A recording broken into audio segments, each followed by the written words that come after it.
Hi everyone, today I want to answer a question that I get asked all the time, which is how do you know how many calories that you should be eating to lose weight? And I'm going to give you 3 different methods of calculating the calories that you need because it is individual to everybody. Now before I start, I just want to explain a little bit more about how fat loss works so all of the terms I'm going to be using make a bit more sense to you. Think of your body being in 3 different states. The first one is what we call calorie maintenance. So this is when you're eating the number of calories that you need every day to just stay the same weight, stay at that calorie maintenance level.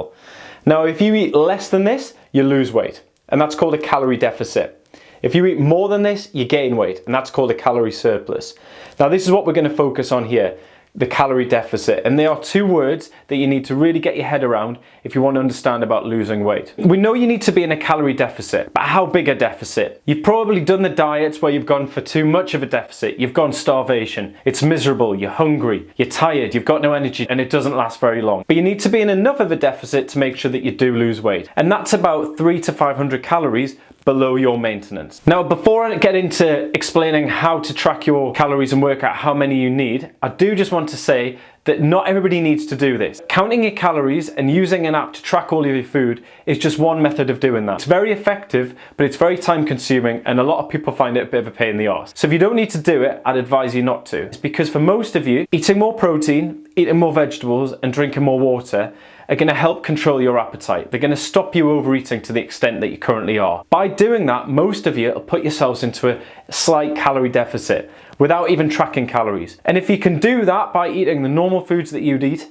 but by getting into good habits, surely that's a better place to go with it. So if you think you could probably benefit from doing that, switch off this video now and go and start doing that with your diet. Just stick to the basics for now. However, if you still want to work out how many calories you need to eat to lose weight, and you do want to track all of your food, let's get down to business and I'll take you through 3 ways to do that. Now, the first way is dead easy. You download something like MyFitnessPal for your phone and you simply enter into there all of your details, things like your age, your gender, your activity levels, and of course your goals. And that'll give you a figure that it thinks that you will achieve fat loss by eating. Now just be aware that that is just a guide, so you might still need to play around with it a little bit if you don't see the results that you want. Now the second way, and my favorite, is you use an app like MyFitnessPal and you track your food, but what you do is you also track your body weight at the same time. So you track the normal food that you would eat. You weigh and measure everything, put in the quantities that you would normally eat, and you do that for say 5 to 7 days. Try and include a weekend in that. Whilst doing that, you also look at your body weight and you weigh yourself every day. And what you can do at the end of that 5 or 7 days is take an average of the number of calories that you're eating over that period, but also look at what's happened to your body weight. If your body weight's gone up, you know that that average number of calories that you've worked out is leading to you being in a calorie surplus and you're gaining weight. If your weight stayed the same, you know you're calorie maintenance and you need to reduce it slightly. And if your weight has dropped in that time, then you're in a calorie deficit. Bingo, problem solved. You've been eating your normal foods, using the app, entering it into there. You now know how many calories you need to eat to continue that. Now, the reason that's my favorite is because you're learning about the food that you're eating your normal food, and if you do need to make changes, you've just got to manipulate the quantities. You've just got to reduce your portion sizes slightly. You're not changing the plan completely. Most people, even just by doing that, start to put themselves into a healthy deficit just because they're a little bit more aware of the foods that they're eating. Now, the third way involves a little bit of maths, and basically what you do is you take your body weight in pounds and you times it by how active you are. Now, your activity levels have a massive bearing on how many calories you burn. Now, the number that you multiply your body weight in pounds by is between 13 and 16.